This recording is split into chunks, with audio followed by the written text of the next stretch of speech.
You just got your first freelance check. It feels like winning. No boss, no schedule, just you and the work you're good at.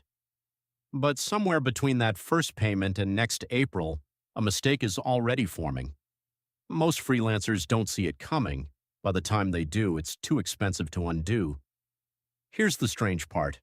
It's not a mistake of laziness. It's a mistake of assumption. You assume taxes work the same way they did at your old job. They don't, not even close. And that single assumption is what costs new freelancers thousands of dollars in year one. Think back to your last paycheck job. Taxes came out automatically. Federal, state, Social Security, Medicare. You barely noticed. The government got its share before the money ever reached your hands. It felt almost gentle. Freelancing removes that gentleness completely. Nothing comes out automatically. The full amount lands in your account, all of it. And your brain, trained by years of automatic withholding, quietly assumes that number is yours to spend. It isn't. This is where the first mistake begins. Psychologists call this the ownership effect. Once money touches your hands, your brain treats it as already spent. You don't feel the tax portion as separate. You feel the whole deposit as disposable income. Freelancers who don't set money aside immediately are, without realizing it, spending a tax bill that hasn't been paid yet. So what actually happens next? Self-employment tax happens. This is the part almost nobody explains clearly. When you worked for an employer, they paid half of your Social Security and Medicare tax. You paid the other half without noticing. As a freelancer, there is no employer. You are now both sides of that arrangement. You pay the full 15.3% yourself, not on top of income tax, in addition to it. Let that sink in for a second. 15.3% before income tax is even calculated, on top of federal tax, on top of state tax, depending on where you live. A freelancer earning $60,000 a year can easily owe more than $12,000 in combined taxes. Most new freelancers have saved nowhere close to that by the time the bill arrives, but it gets more specific. The IRS doesn't wait until April to collect from freelancers. It expects quarterly estimated payments, 4 times a year. Miss them, and the IRS adds a penalty, even if you pay the full amount by April. Why? Because the system is built around the assumption of steady withholding throughout the year. Freelancers who pay everything in one lump sum in April are technically still paying late. Have you ever wondered why some freelancers panic every January, February, and March, scrambling to find money they thought they already had? This is why. Here's where the actual mistake takes shape. New freelancers do the math backwards. They see the deposit. They spend based on the deposit. Then, months later, they discover the real number they owe. The gap between what they spent and what they owed becomes debt, sometimes credit card debt, sometimes a payment plan with the IRS itself, which comes with its own interest. Now here's the reframe nobody tells you about early enough. This isn't actually about discipline, it's about timing.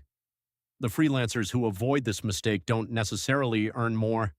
They simply move the tax portion out of sight the moment it arrives, before it ever gets the chance to feel like spendable money. A simple version of this looks like a separate savings account. The moment a client payment lands, a percentage moves out immediately, not at the end of the month, immediately.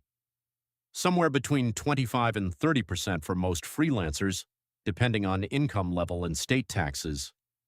It isn't a guess pulled from nowhere. It mirrors roughly what an employer would have withheld automatically, plus the added self-employment tax freelancers now owe on their own. Why does this small shift matter so much? Because it removes the ownership effect entirely. The money never sits in the account long enough to feel like yours. Your brain stops treating it as spendable because it's already gone before a decision needs to be made. There's a second layer most freelancers miss too. Deductions, not loopholes, not tricks, real legal reductions to what you actually owe. A home office used regularly for work, a portion of your internet bill, software subscriptions used for client work, business mileage, even a portion of your phone bill if you can reasonably show business use.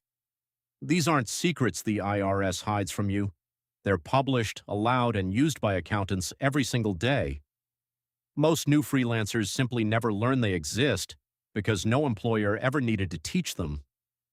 The Tax Cuts and Jobs Act, passed in 2017, even introduced something called the Qualified Business Income Deduction. In plain terms, many freelancers and small business owners can deduct up to 20% of their business income before it's taxed at all. Not a loophole, a rule written directly into the tax code, sitting there unused by freelancers who never knew to ask about it. According to data from the Bureau of Labor Statistics, freelance and self-employed work has grown steadily for over a decade. Millions of people now file taxes this way every single year, and yet a survey by the Freelancers Union found that a significant portion of new freelancers reported being surprised by how much they owed in their first year. Not confused about the amount forever, just unprepared for it the first time. That's the real story here. This isn't a system designed to trap freelancers. It's a system built around the assumption of automatic withholding, applied to people who no longer have withholding at all. The mistake isn't moral. It isn't about being bad with money. It's structural.